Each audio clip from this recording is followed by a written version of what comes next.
हरे कृष्ण राधे राधे। फागुन मास के शुक्ल पक्ष की एकादशी को रंग भरी एकादशी या आमल की एकादशी के नाम से जाना जाता है।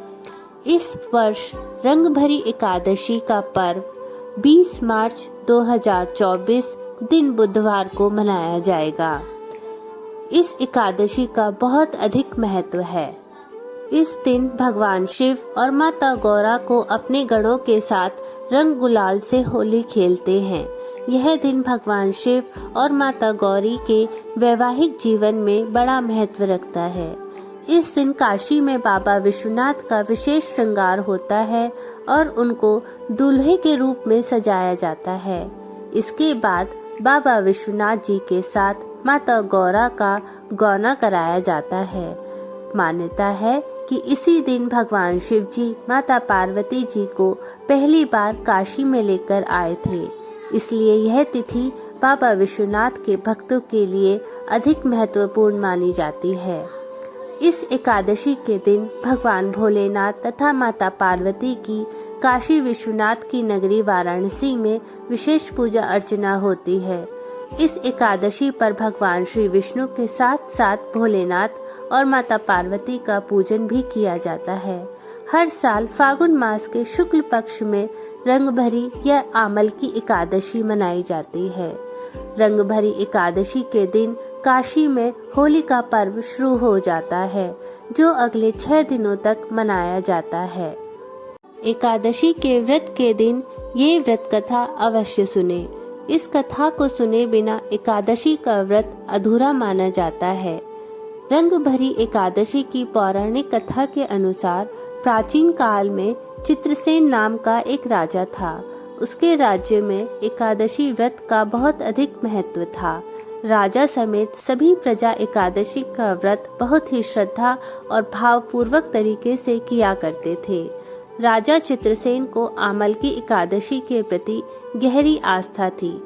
एक बार राजा शिकार करते हुए जंगल में बहुत दूर निकल गए। उसी समय कुछ जंगली और पहाड़ी डाकुओं ने राजा को घेर लिया और शस्त्रों से राजा पर प्रहार करने लगे। परंतु जब भी कोई डाकू राजा पर शस्त्र प्रहार करता, वह शस्त्र ईश्वर की कृपा से पुष्प में परिवर्तित होकर उनके ऊपर गिर जाता। उन डाकुओं की संख्या बहुत अधिक थी, अतः राजा संज्ञाहीन होकर भूमि पर गिर पड़ा।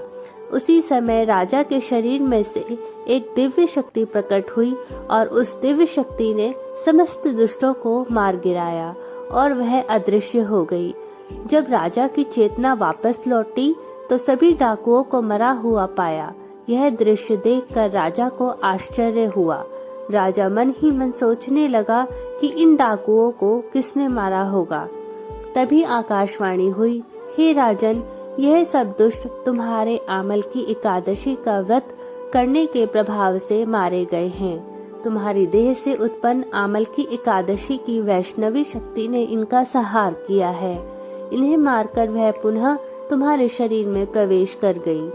यह बातें सुनकर राजा को बहुत अधिक प्रसन्नता हुई और एकादशी के व्रत के प्रति राजा की श्रद्धा और अधिक बढ़ गई।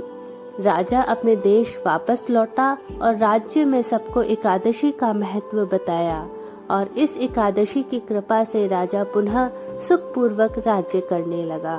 बोलिए उमापति शंकर भगवान की जय। आइए जानते हैं रंग भरी एकादशी की पूजा विधि।